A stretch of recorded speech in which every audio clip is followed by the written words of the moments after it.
5, 4, 3, 2, 1, go!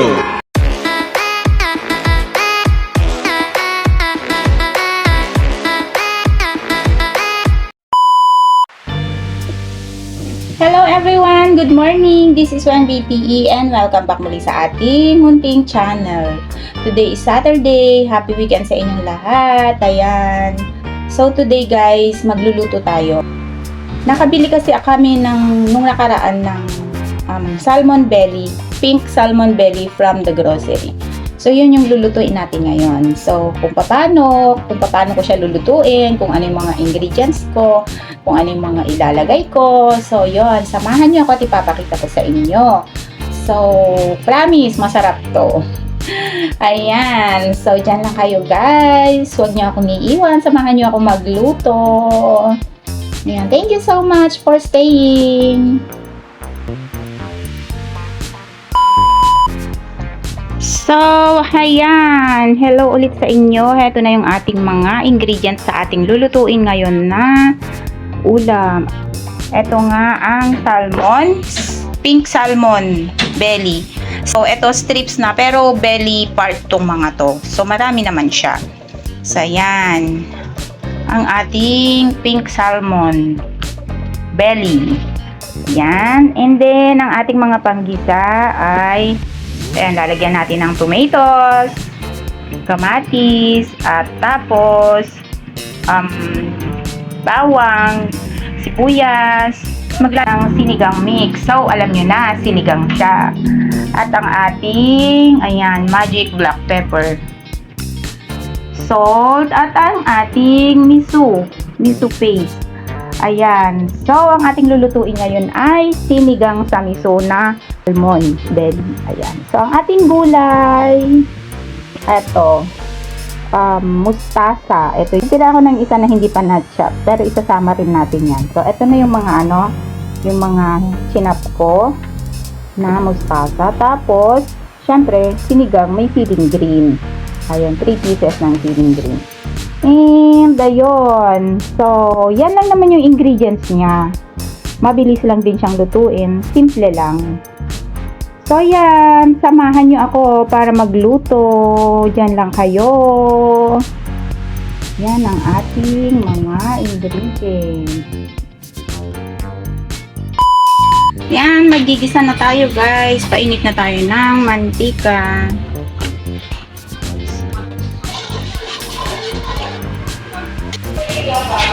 Lagay na natin yung ating bawang.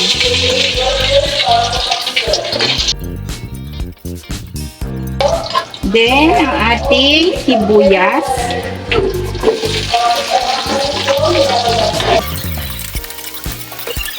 Ating tomato.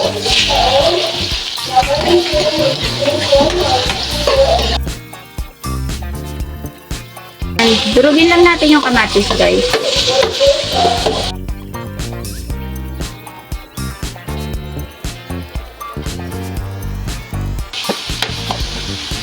Tapos, ang ating paste, ilagay na lang natin.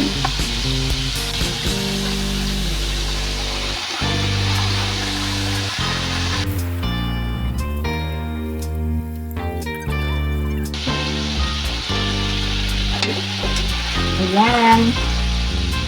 Mahina lang yung apoy para lang medyo magisa siya. So, ayan.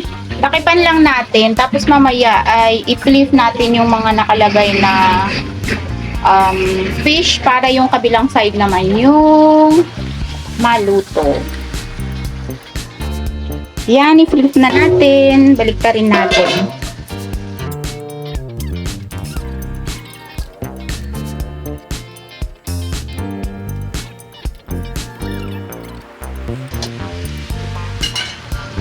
Ayan, ganyan lang yung apoy niya, mahina lang.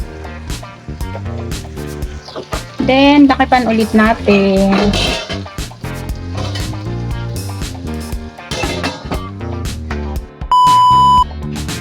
Yan, check natin. Lagyan lang natin ito ng pepper. Black pepper. Yan, and salt.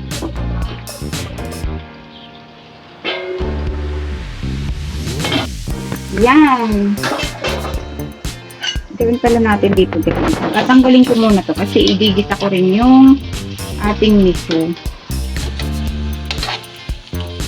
So, nagisa naman na siya kahit paano. Kaya, hanguin na lang muna natin siya.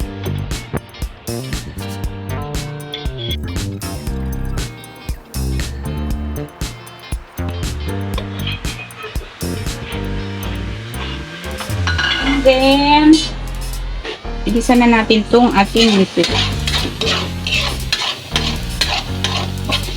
Miso.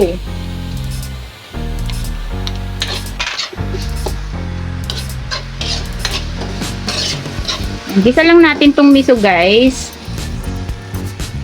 Tapos, may lagyan na natin ng water. Nagisa lang siyang konti. Lagyan na natin ng tubig. So, yan. Lagyan na natin ng water. Galing na sa takor ito. Medyo mainit na.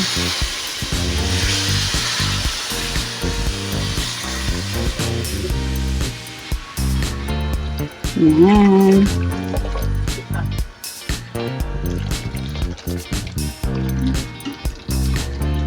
Yan, pakuluin lang natin to and later on ilagay na natin yung ating fish ulit. Tapos timplahan.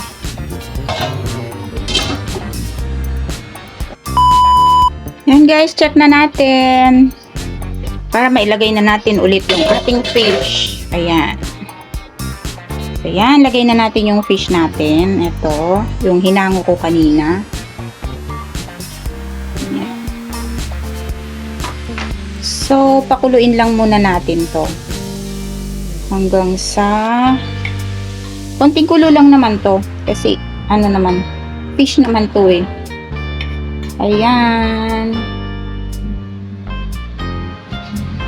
Takpan natin. Yan, check ulit natin. Para mailagay na natin yung ating sinigang mix. Lagay na natin guys yung ating sinigang mix. Ating pampaasim. Yan. Etong sabaw na to, medyo marami siya ngayon. Pero later on, kasi since sinigang siya, isang sabaw ng mga bata yan. Mauubos rin yung sabaw na yun. Ayan. Medyo dinamihan ko talaga yung sabaw niya.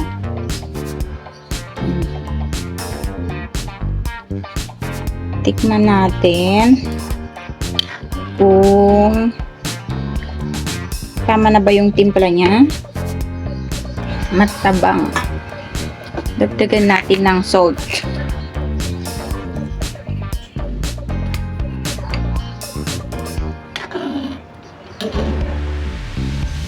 Hayaan lang muna natin kumulo kahit pa paano konti para medyo lumapot yung sabaw niya.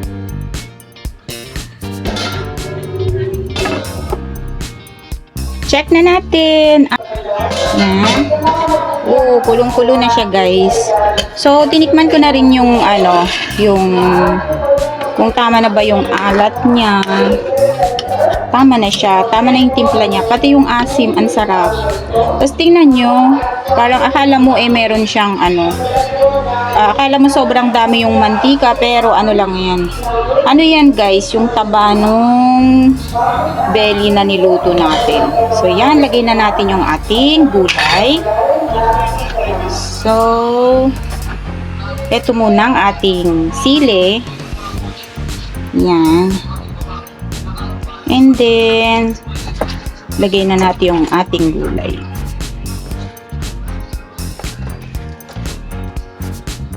Yan.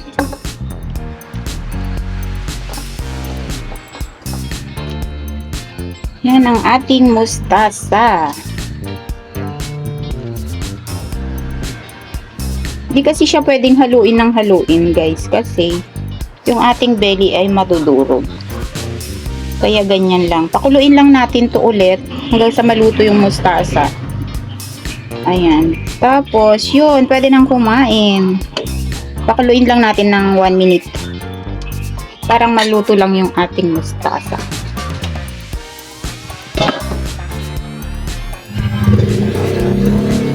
Ayun.